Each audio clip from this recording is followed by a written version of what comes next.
လူတိုင်းဆရာဝန်ဖြစ်လို့မရအောင်တော့ပြီးတော့ဘသူကအဲ့ဒါဆိုရင်လမ်းပေးမှာစီပင်သားရအလုပ်ကိုလုပ်တော့ဘီလီယံနာ level ဖြစ်နေလေဒီစနစ်က run လို့မရတော့ကဘာကြီးကရက်သွားကျွန်တော်ကားပေါ်ရောက်သွားရင်ကျွန်တော်လမ်းပေါ်လူပြန်မကြိုက်တော့ပဲကျင်တော့လမ်းဘလူးရှောင်းနေအောင်ကိုလမ်းရှောင်းနေကားဘလူးမောင်းတော့ကိုရောက်နေတဲ့နေရာပေါ်မူတည်ပြီးစဉ်းစားကြတာဗျာလူလေးအတ္တဘယ်လောက်ကြီးတုံးအဓိကအခြေခံကြတော့အကုန်လုံးကသူကအဲ့ unconscious mind နေကျွန်တော်တို့ရဲ့မသိစိတ်ကိုဒီစိတ်ကပြန်နေပဲလာတာပေါ့နော်အဲ့ဒါကိုပဲသူတို့က manipulate လုပ်တာကျန်တဲ့ဟာလုပ်လို့မရဘူးကိုမှသားသမီးရှိမယ်ဇနီးမယားရှိမယ်ပေါ့နော်သူတို့ကိုလူတန်းစိတ်မထားနိုင်ဘူးဆိုရင်ဘဝဉ္ဇဉ်ကပြောစနစ်ထဲမှာသူတို့ကလည်းဝင်မောင်းနေဗျာအားလုံး assistant ရကျွန်တော်တို့ပြောမှာသူပြန်ဟောက်ကြည့်ပြီးတော့ဝေဖန်တာပြောတာဆိုတာတပောက်မြန်မာပြည်မှာပို့ပြီးတော့အဲ့ pressure များသူ master brain တွေရှိတယ်2သိန်းရှိရင်ဒေါ်လာ50တောင်မရတော့ဒေါ်လာ20တို့30တို့ရောက်ကျွန်တော်မြေစနစ်ကကျွန်တော်တို့စီးပွားရေးပညာရှင်ဖြစ်အောင်လည်းလုပ်မပေးလိုက်ဘူးအတွေးခေါ်ပိုင်းနဲ့ထည့်မပေးလိုက်ဘူးကျဲဥတချံကိုလည်းများနှစ်ယောက်စားရတယ်လို့ပြောလို့အဲ့လိုမျိုးကြီးလုပ်ရတယ်ဗျာအဲ့ဒီမှာကျွန်တော်ပဲစုမိမှာကျွန်တော်လည်းဘဲဥတချံစားကြည့်ပါလေချမ်းသာပါကျွန်တော်တို့တွေမှာကိုယ်ပိုင်ရိုးရာအဝိစာကိုယ်တိုင်းဒေတာတွေမှာမတူတဲ့အဝိစာတွေနဲ့ပဲကြီးပြင်းတာဖြစ်တယ်အသက်60တဲ့အထက်ဆိုတော့ဒါကကျမ်းမာရှင်လန်းဘာညာပေါ့နော် IC တွေကိုကြော်ညာပေးမယ်စနစ်ကြီးရဗျာပိုင်ဆိုင်မှုအတူရောင်နေပေးတာ illusion ပေးတာပေါ့မင်းအမှရှုပ်နေလိုက်အကျွေးတင်ပြီဆိုတာနဲ့ဗျာဘာဖြစ်လာလဲဆိုရင်ကျွန်တော်တို့မကြိုက်တဲ့အလုပ်ဖြစ်နေတော့ကျွန်တော်ကဆက်လုပ်နေရဆက်ပြီးတော့နေရတကယ်ကြတော့ကိုစိတ်နဲ့ကိုဆုံးဖြတ်နေတယ်လို့ကိုရထင်ကြရပေါ့နော်အမှန်တကယ်အဲ့ဒါမဟုတ်ဘူးပေါ့နော်အဲ့ဒါကျွန်တော်တဏှာရောက်နေကျွန်တော်ဘောစီဖြစ်နေပြီလို့ထင်တဲ့ချိန်မှာချမ်းသာနေပြီလို့ထင်တဲ့ချိန်မှာကျွန်တော်ပြန်ဆင်းရဲသွားပြီ15 16လောက်ကရတဲ့လစာသူတို့မရကြဘူး350ရွှေတကြမရဘူးသူငါးမှုသားပဲရသူကရွှေဝယ်ပြီးရင်တော့စုထားတယ်အခုကျတော့inflation ဖြစ်တော့သူ့ရွှေရရင်တော့10သိန်းကအခုဆိုရင်300တွေပါဖြစ်နေတော့ပျော်နာတန်တပိတ်တာနဲ့ဝါခွန်းတပိတ်တာဘယ်ဟာပိုလေးလဲအဲ့လိုမျိုးဖြစ်နေပါလေငယ်တော့မိတယ်ဘာဖြစ်ချင်ဘာလို့ဆရာမလို့အခုဘလို့လို့ချမ်းသာဒီလိုနေလို့ဒီလိုဖြစ်တာတရောင်းသားအထက်တွေကိုထက်မင်းအခုဘလို့ဖြစ်လို့တရောင်းသားဖြစ်ဒီလိုနေလို့ဒီလိုဖြစ်တယ်အဲ့လိုရှင်းနေဗျာ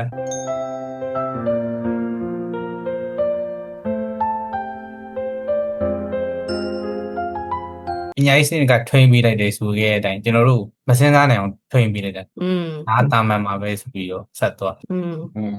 းဟုတ်တယ်နောက်ကျွန်တော်အဲ့ခုန Mac နိုင်ပြောတဲ့ဒီကျွန်တော်နောက်ပိုင်းပေါ်လာတဲ့ algorithm တွေဒီ social ကျွန်တော်အဲ့ဇာတ်ကားတစ်ခုကြည့်ဘူးလေဗျအဓိကအခြေခံကြတော့အကုန်လုံးကသူကအဲ့ unconscious mind နေကျွန်တော်တို့ရဲ့မသိစိတ်ကိုဒီစိတ်ကပြန်နေပဲလာတာပေါ့နော်အဲ့ဒါကိုပဲသူတို့က manipulate လုပ်တာကျန်တဲ့ဟာလုပ်လို့မရအောင်အဲ့ဒီဇက်ကားထဲမှာဆို तू ကကျွန်တော်ဇက်ကားနဲ့မမေ့ပါဘူး तू ကခလေးလေးတွေကိုဗျာနည်းနည်းဘယ်လိုပြောမလဲစွမ်းနည်းနည်းရှိတယ်လို့ပြောလို့ရတယ်အဲ့ခလေးလေးတွေဆိုစုပြီးတော့အဲ့ကျွန်းကြီးထဲမှာသူတို့အဲ့လို trainer ဒါပေမဲ့ trainer ဆိုတာလေ तू ကအဲ့ကျွန်းထဲမှာကြော तू ဘာလုပ်ထားလဲဆိုသူတို့မှာလုံးဝဒီတိုင်းပြည်လုံးသွားလို့ရတဲ့ဒီ wave ပေါ့နော် wave line ကိုလွှင့်တဲ့ဒီစလောင်းကြီးတွေရှိတယ်အဲ့လိုမျိုးအကြီးကြီးတွေပေါ့အဲ့အမျိုး तू ကအဲ့ခုနခလေးလေးတွေမှာ तू ကအဲ့ top 1 2 3ဝင်တဲ့ခလေးဆိုရင် तू ကအဲ့ set ယူကိုင်းရတယ်အဲ့ဒါယူကိုင်းပြီးတော့ तू ကအတန်လိုင်းလေးလွှင့်တာသူတို့ trainer ပေါ့နော်အဲ့အတန်လိုင်းကနေသွားတဲ့အခါကျရင်အဲ့လူတွေကအဲ့နှုံးကိုဗျာသူတို့နားထဲမှာကြားတဲ့ line ပေါ့နော်ကျွန်တော်တို့နားကနေကြားတဲ့ဟို megahertz ရှိတယ်လေအဲ့ line နဲ့ဝင်တွင်းနေတဲ့အတွက် तू ကအဲ့ဒါကိုကြားနေရဆိုတော့ तू ရဲ့မသိစိတ်ကိုငါဟိုဆိုင်ကအုတ်ထုတ်လေးလိုချင်တယ်အဲ့လိုမျိုးတွင်းလိုက်ရင်အဲ့ဒီလူတွေအကုန်လုံးကသွားပြီးတော့အဲ့ဒီအုတ်ထုတ်ကိုသွားဝယ်တာ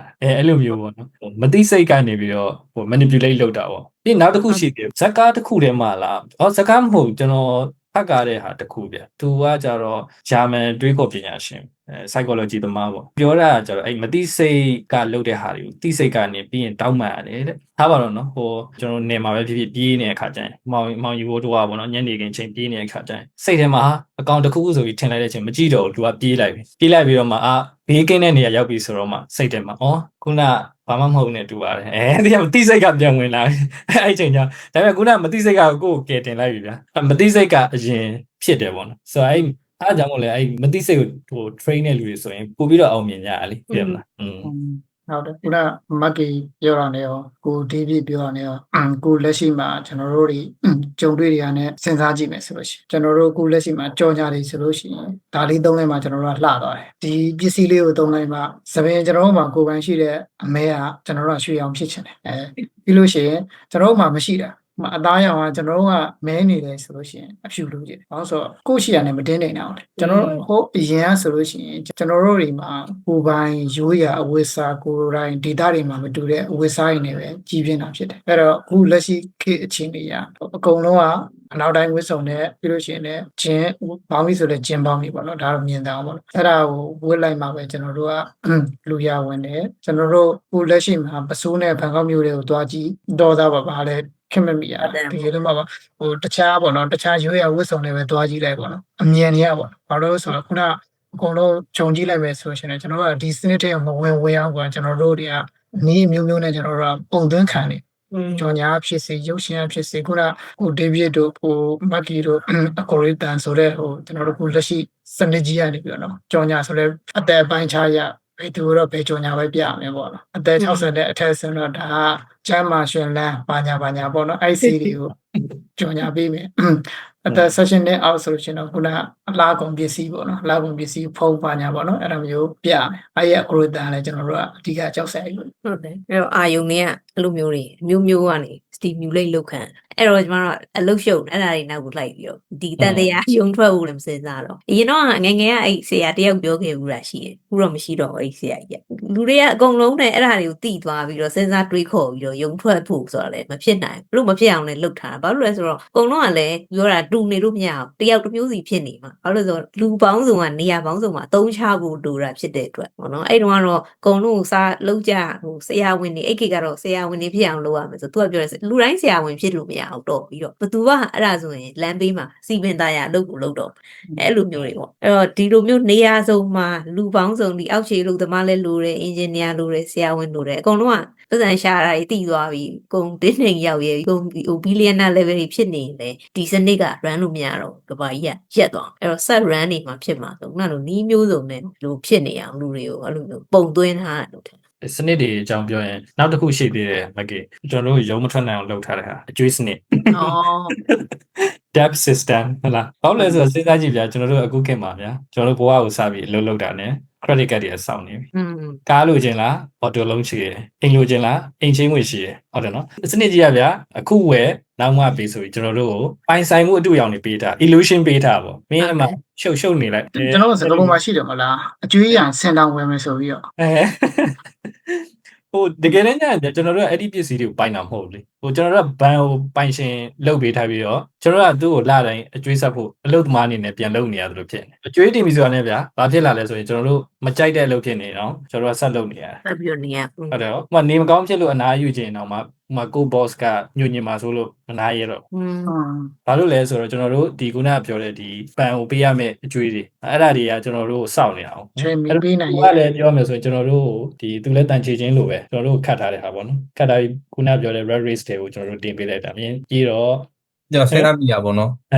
်လူစုလို့ဖြစ်လာဆိုပတ်ဝန်းကျင်ရှိရပေါ့အတိုင်းဝိုင်းရှိမှာပေါ့နော်ကိုတိပိကကို့မှာသားသမီးရှိမယ်ဟိုဇနီးမယားရှိမယ်ပေါ့နော်သူတို့လူတန်းစိတ်မထားနိုင်ဘူးဆိုရင်ပတ်ဝန်းကျင်ကပြောစနစ်ထဲမှာသူတို့ကလည်းဝင်မောင်းနေဗျာဆိုတော့တန်ချေချင်းလို့ဘာလို့လဲဆိုကိုကချစ်လို့ကိုမြစ်တာရှိလို့လုပ်ပေးခြင်းနဲ့ဆိုပြီးမဲ့နောက်တစ်ချက်ကကြတော့အားလုံး assistant ရကျွန်တော်တို့ပြောမှာသားသမီးကိုထားပြီးတော့အင်ကြီးတွေကလည်းစုပ်လို့အမီတွေကလည်းစုပ်လို့ကျောင်းကလည်းကောင်းကောင်းမထားဘူးကိုမြစ်တာတရားအပြင်ဟိုမှာသူတို့ရဲ့ pressure လည်းရှိသေးတယ်ဟုတ်တယ်ကိုဝိုင်ပြောမှာပဲကျွန်တော်အဲ့တတိယလေးတစ်ခုခုနပြောတဲ့ဒီဂျာမန်အဲ့ psychology ပြောထားတဲ့ဟာကျွန်တော်တို့ရဲ့ visa ပေါ့နော်ဥပမာတစ်ခါတည်းကျရင်ကျွန်တော်တို့တစ်ခု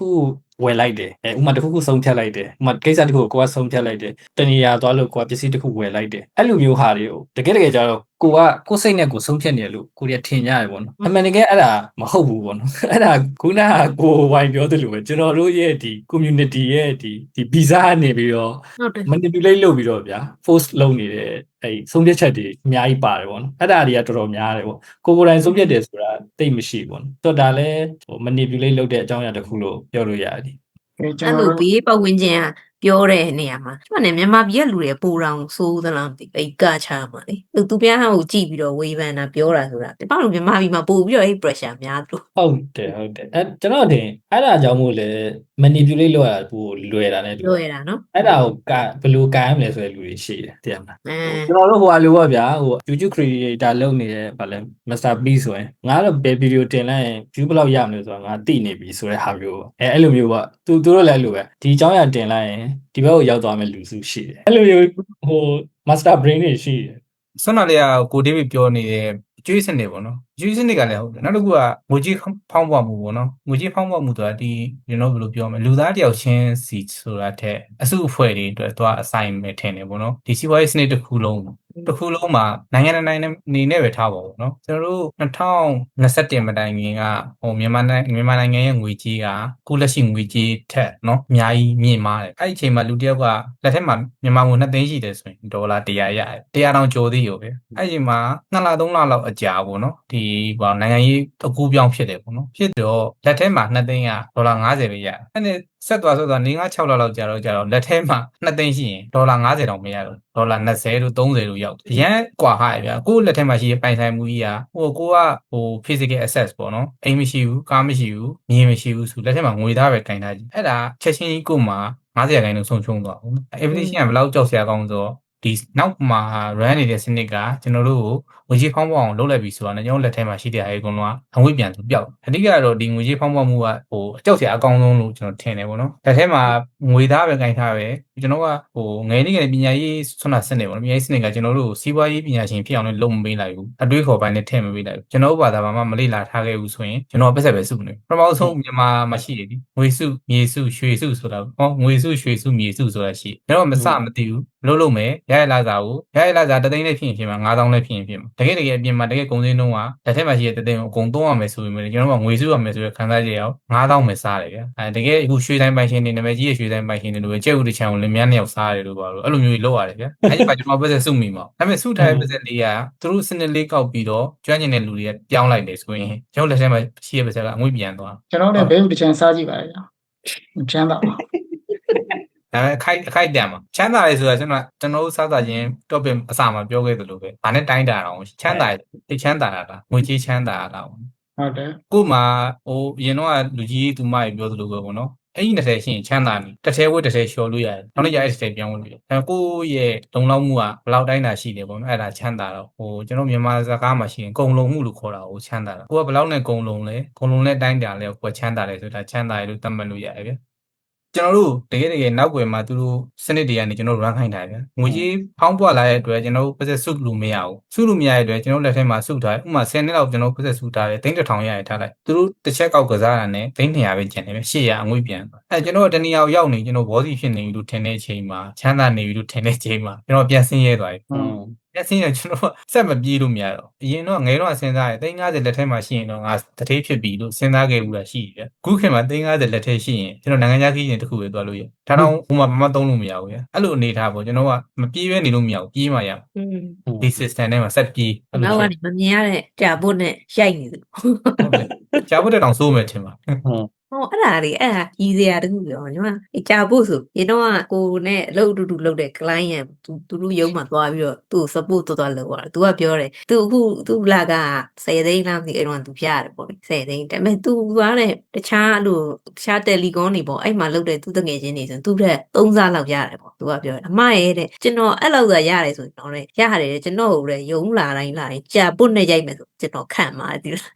ီခံပြီးတော့တဲ့အိမ်ပြန်ရောက်တာနဲ့ဆေးတောက်ပြီးနောက်နေတဲ့ထပ်သွားထပ်ရိုက်ခံမယ်ဗျာအဲ့လိုပေါ့နော်သူစိတ်ထဲမှာအဲ့ဒါကတော့သူနဲ့ခုနသူ့ရဲ့တငယ်ချင်းဝင်နဲ့ကိုရှင်းလိုက်ပြီးတဲ့ချိန်မှာသူကဒါဒီလိုမျိုးရမယ်ဆိုရင်တော့ဒီလိုခံလေသူခံမှာပဲဆိုတဲ့ idea ပေါ့နောက်ကျတော့သူရောက်သွားတယ်တကယ်အဲ့ဒီလိုနေရပေါ့အဲ့ကျတော့ပြီးလားဆိုမပြီးပြန်ဘူးအဲ့ထက်ပိုကောင်းတယ်အခုကျစင်ကာပူလားမသိဘူးရောက်သွားပြန်အဲ့လိုအဲ့မှာဆိုရင်နဲတယ်စင်ကာပူက regional အဲ့လိုရုံးမှာဆိုရင်ပိုများတယ်ဆိုပြီးအခုစင်ကာပူမှာပေါ့အဲ့လိုမျိုးတွေလိုက်လီဝေးလီပါပဲ system တစ်ခုနဲ့ဒီ pressure ဘတ်ပေါင်းစုံကနေနော်အဲ့လိုမျိုးရအောင်ဖန်တီးထားတဲ့ဘယ်လိုကုတ်တွေရေးထားတဲ့မှာကျမတို့လေပတ်တွေတယ်လို့ပဲထင်တာပဲကိုတော့ငါဒီနေ့ငါထက်နောက်နေ့ငါပိုတော်အောင်လုပ်နေတယ်ကိုပေါ်အောင်ကိုပဲပိုင်နေလို့ကတော့ဒီ motivation speaker တွေပြောသလိုပြောရင်တကယ်တမ်းတော့လေပြန်စဉ်းစားကြည့်လိုက်ရင်ဒီလေပတ်နေ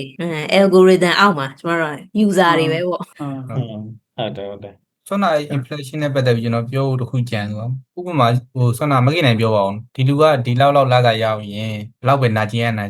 တော့ဆက်လုံနိုင်နေဆိုတဲ့ဟာဥပမာတကယ် तू ကမတွေးမိရတခုရှိရဘူးနော်အရင်တော့ကျွန်တော်တို့ 14-15လောက်ကလာစားပေါ့နော်ဥပမာမြန်မာငွေနဲ့လာစားပေးတယ်ပေါ့ဗျာ12သိန်းပေးတယ်ထားလိုက်ရွှေတစ်ကြက်သားကျွန်တော်တို့ရတယ်ဥပမာပြောရနော်ရွှေနဲ့ကျွန်တော်ပြန်နှိုင်းပြတယ် inflation ဘယ်လောက်ကြောက်ဆက်ကုန်ခုရွှေတစ်ကြက်သားသိန်း100ပဲခုမြန်မာနိုင်ငံမှာအလုပ်လုပ်နေတဲ့ကျွန်တော်2015-16လောက်ကရတဲ့လာစားသူတို့မရကြဘူးဘာကြောင့်လို့ပြောရလဲဆိုတော့ခုမြန်မာမှာအလုပ်ခံနေသိန်း30သိန်း50ပေးလာပေါ့နော်ပုံမှန်ဝန်ထမ်းတစ်ယောက်ပြောတာပါဟိုယာတို့အကြီးပြောတာသိန်း50ရွှေတစ်ကြက်သားမရဘူးသူငါးမှုသားပဲရအဲ့ဒီရွှေတစ်ကြက်သားကလွန်ခဲ့တဲ့ကျွန်တော်2014လွန်ခဲ့10နှစ်လောက်ကရရလာစားဗျာခုလည်းကျွန်တော်လာစားကောင်းတယ်လို့ပြောတာမဟုတ်အဲ့တော့ရခဲ့ဘူးရဲ့လာစားရဲ့ပမာဏအဲ့လောက်ရှိတယ်ဒီငွေကြီးဖောင်းဖောင်းမှုကဘယ်လောက်ကြောက်ဖို့ကောင်းကျွန်တော်ပတ်သက်တွေပိုးရလာမို့ပိုဆင်းရဲလာအဲ့ဒါကိုတချို့တွေကမသိတဲ့လူတွေဆိုရင် तू ကရွှေဝယ်ပြီးအရင်တော့စုထားတယ်အခုကျတော့ဟို inflation ဖြစ်တော့သူ့ရွှေကအရင်တော့10သိန်းကအခုဆိုရင်သိန်း100တွေပါဖြစ်နေတော့ပျော်နာအဲ့လိုရှိတယ်အပြိုးထဲမှာဟာရွှေစိတ်တက်ပျော်လိုက်တာအေးဆိုကျွန်တော်တို့အရှင်းဆုံးဥပမာလည်းကျွန်တော်ငငယ်တော့ပြီးခဲ့တဲ့ဥပမာပဲလေတာတပိတ်တာနဲ့ဝါခွန်းတပိတ်တာဘယ်ဟာပိုလေးလဲဆိုအဲ့လိုမျိုးဖြစ်နေရပါလေဟုတ်တယ်မနလေးကျန်တော့တူတူပဲကျွန်တော်ရွှေရောကျွန်တော်တို့ကလည်းဒီအဲ့ငွေကြီးဖောင်းပွားတဲ့ဟာရော exchange rate တွေအပြောင်းလဲဖြစ်တော့လူတွေကကျွန်တော်အရင်ကိုအရင်ကြည့်ကြတယ်ကို့မှာပါရှိလဲကို့မှာပါရှိလဲဆိုကြည့်ဥမာရွှေရှိတယ်ရွှေရှိရဆိုရင်ရွှေစည်းတွေတက်တာကောင်းတယ်ဥမာဒေါ်လာသိန်းထားတဲ့လူဆိုရင်ဒေါ်လာစည်းတက်တာကောင်းတယ်လူတွေကဘယ်လိုပြောကျွန်တော်ဆိုရင်တော်တော်နီးနီးဆက်တဲ့ဟာကိုအဲ့လိုမျိုးကြားရတယ်ဗျဥမာကိုကဒေါ်လာမဟုတ်မြန်မာငွေပဲရှိရဆိုရင်ကြတော့ဒေါ်လာစည်းတွေကဘာဖြစ်တယ်ပေါ့အဲ့လိုမျိုးကိုဘက်ကိုကြည့်ကြတဲ့လူတွေကများတယ်ဗျဟိုလူတွေအဲ့ဒါကြီးရတယ်ဟိုဟာတလို့ပဲကျွန်တော်ကလမ်းလျှောက်နေပြကားဘွားလူကျွန်တော်မကြိုက်ဘူးတန်ဆယ်မင်းကားဘွားဖြစ်တယ်ညာဖြစ်တယ်ကားဘွားလူကလည်းလမ်းဘွားလူသိမ့်မကြိုက်ကျွန်တော်ကားဘွားရောက်သွားရင်ကျွန်တော်လမ်းဘွားလူပြန်မကြိုက်တော့တဲကျင်တော့လမ်းဘလူးလျှောက်နေအောင်ကိုလမ်းလျှောက်နေကားဘလူးမောင်းကိုရောက်နေတဲ့နေရာပေါ်မူတည်ပြီးစဉ်းစားကြတာဗျာလူတွေရဲ့အတ္တဘယ်လောက်ကြီးတုံးဆိုဟုတ်တယ်ကိုလက်ထဲကင်ထားတဲ့ကျွန်တော်ပြောတဲ့အရာပေါ်မူတည်ပြီးတော့ကိုကချမ်းသာခြင်းတယ်ဗျာပို့ပြီးအဆင်ပြေခြင်းတယ်လူတွေဘယ်လောက်ဒုက္ခရောက်မလဲဆိုတာထည့်မစဉ်းစားကြဘူးတလို့ဖတ်ဖြစ်နေ psychology of money အဲ့ဒီမှာလည်းအဲ့လိုမျိုးစာရေးတွေလူရေးထားအမြဲတမ်းကိုရီးယားဒီတနေရာရောက်ရှင်နေဒါပေမဲ့ရောက်သွားပြီဆိုရင်အဲ့မှာတော့ခဏလေးတော့ပျော်မယ်ထင်တာပေါ့လေပျော်လိုက်တဲ့ခဏပဲပြီးသွားရင်နောက်ထပ်ပြီးတော့အစ်တွေနောက်ကို target တွေကမြင့်လာဟုတ်တယ်ဒီကတက်မှတ်မှုပဲဟိုရိုးရှင်းပြောလိုချင်မှုကိုကလိုချင်နေတော့လော့ငယ်တော့မေးတယ်ဘာဖြစ်ချင်ဘာဖြစ်ချင်ဘာလို့ဆရာမလို့အဲ့ကြောင့်လေချင်တော့လို့ဘာပဲငယ်တော့ဘာဖြစ်ကြတော့ဘာမှဖြစ်ချင်အဲ့ကြောင့်စာမကြက်ဘူးစာမကြိုးတော့ပါဟိုနောက်ငယ်တော့ဟာလာတခုရှိရဗျာတငယ်ချင်းတွေပြောကြတာသူကအဲ့တယောက်ကဒါချမ်းသာအဲ့နဲ့သူ့အင်တာဗျူးမေးတယ်ပေါ့ဗျာစကားပြောကြည့်အခုဘလို့လို့ချမ်းသာဒီလိုနေလို့ဒီလိုဖြစ်တာတရောင်းသားအထက်တွေကိုထပ်မင်းအခုဘလို့ဖြစ်လို့တရောင်းသားဖြစ်ဒီလိုနေလို့ဒီလိုဖြစ်တယ်အဲ့လိုရှင်းနေဗျာကိုနေကိုဖြစ်ချင်တာဖြစ်တယ်ဒီကြီးကတော့နောက်ကလဲပတ်ကိုစိတ်ချမ်းသာဖို့ပဲလို့အဲ့ဒီစနစ်တွေကနေအများဆုံးရုံထွက်နိုင်အောင်လုပ်ရမယ်ခုချိန်ဒီတော့မထွက်နိုင်သေးဘူးเนาะဒါထွက်နိုင်အောင်လုပ်ရမယ်ဆိုပြီးတော့စိတ်ထဲထည့်ထားပြီးတော့လုပ်ကြတော့ဗျာအဓိကမို့ကျွန်တော်တို့ကဟိုထွက်နိုင်မှုကမလွယ်ဘူးဗျာဟိုနေ့စဉ်ကြုံတွေ့နေရတဲ့အရာတွေရှိမယ်ဒါတွေကသူတို့ကစနစ်ထဲမှာရှိနေတယ်ဗျာနောက်တစ်ခုကကျတော့ကျွန်တော်တို့သုံးပြုနေတဲ့မီဒီယာတွေသုံးတဲ့ဖုန်းတို့ကွန်ပျူတာတို့ဒီစာရေးကစနစ်ထဲမှာရှိနေတယ်ကျွန်တော်တို့သူတို့ရဲ့ algorithm ထဲမှာရိုက်ထည့်ပြီးတော့ဒီစနစ်ထဲမှာမဖြစ်အောင်လုပ်အောင်ဒါပေမဲ့တခုပေါ့နော်ကျွန်တော်ကသိနေပိုးကောင်းတာပေါ့နော်ဒါစနစ်ရဲ့ manipulate လုပ်ခံရတဲ့ဟာတွေဆိုတာသိဘယ်လို short မလဲပေါ့နော်ဘယ်လို short မလဲကျွန်တော်အရင်ပြောခဲ့သလိုပါဟိုသူတို့တွေကတော့ကိုယ့်အိတ်ကထဲကပတ်ဆက်ကိုသူကအနည်းမျိုးနဲ့ရအောင်တော့သူတို့ယူဖို့ကြိုးစားနေမှာအဲ့ဒါကိုကြတော့ကျွန်တော်တို့ကပြန်ပြီးတော့ပြန်စဉ်းစားမှာကျွန်တော်တို့အိတ်ကထဲကပတ်ဆက်ကိုဖတ်မသွားဖို့တတ်မှတ်မှုတွေလိုချင်မှုတွေဘယ်လိုချုပ်တည်မလဲပေါ့โอเคအဲ့ဆိုဒီနေ့ကျွန်တော်တို့ပြောခဲ့တဲ့ဟာပါလေကျွန်တော်ရွှေလက်ထိတ်တွေလည်းပြောခဲ့တယ်နောက်ခုနကမက်ကေနိုင်ပြောခဲ့ဒီဗုဒ္ဓဘာသာနဲ့ပတ်သက်ပြီးတော့လည်းဒါပြောခဲ့တယ်ပေါ့နော်ဒီတဏှာတတ်မှတ်မှုတွေနောက်ကျွန်တော်တို့ပါလေ capitalism လားအရှင်းပါတာပြီးနောက်ကျွန်တော်တို့ဒီကိုဝိုင်ပြောတာပါလေကျွန်တော်တို့အများကြီးပိုင်းနေပါတယ် inflation inflation တွေပါတယ်ဆိုတော့ဒါပြောရမယ်ဆိုကျွန်တော်တို့ဒီ initiate လုပ်လိုက်တဲ့သဘောပေါ့နော်စနစ်ကြီးတွေရှိတယ်ပေါ့ကျွန်တော်အထင်ခုနကကျွန်တော်ပြောသလိုပေါ့နော်ကျွန်တော်တို့ဒီစနစ်ကနေထွက်နိုင်မှာမလားဆိုတဲ့ဟာကျွန်တော်တို့ထင်နည်းနည်းတော့ကျွန်တော်တို့ထပ်ပြီးတော့လေ့လာအောင်မနဲ့တူတယ်ဘာစနစ်တွေရှိသေးလဲပေါ့ပြန်မှာကျွန်တော်တို့ကြိုးကိုင်နေကျွန်တော်တို့ရဲ့နောက်ွယ်မှာဒီခုနကကျွန်တော်ဆွေးနွေးတဲ့အကြောင်းအရာတွေအပြင်ကိုဘာတွေရှိသေးလဲအဲ့ဒါလေးကျွန်တော်ထပ်ပြီးတော့ဆွေးနွေးကြပါဗျနောက်ဆုံးကျွန်တော်တို့ဒီစနစ်ကနေဘယ်လိုထွက်နိုင်အောင်လုပ်မလဲဆိုတဲ့အထိပေါ့နောက်ဗီဒီယိုမှာကျွန်တော်တို့ဆက်ဆွေးနွေးကြတော့โอเคပါโอเคပါဆွေးနွေးကြတော့ဒီပါဆက်ဆွေးနွေးကြတာပေါ့